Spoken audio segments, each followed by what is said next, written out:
O kaip būtų gerai, jeigu Mindaugas paskambintų ir pakviestų mane į filmą. Jei tik būčiau Hogwartso mokinė, galėčiau sukurti meilės eliksyrą ir priversti jį įsimylėti mane. Kam tu tas eliksyras, kam tu tas Hogwartsas, norus galima išpildyti ir kitaip. Kaip? Yra džinas. Palauk. Tau reikia jį išleisti.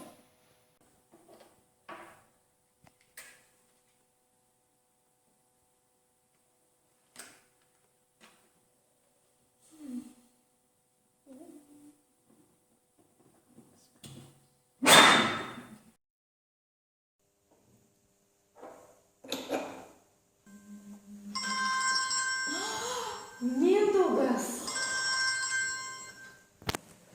Kaip norėčiau nuvažiuoti į AHA centrą. Į butelį įpilame 4-5 šaukštus gryno etanolio, butelį užkemšame ir keletą minučių įstatome į indą su karštu vandeniu. Nuo šilumos etanolis garuoja. Butelį susikaupia jo garai. Atkemšus butelį ir pridėjus prie jo liepsną, etanolio garai užsiliepsnoja ir išsiveržia iš butelio.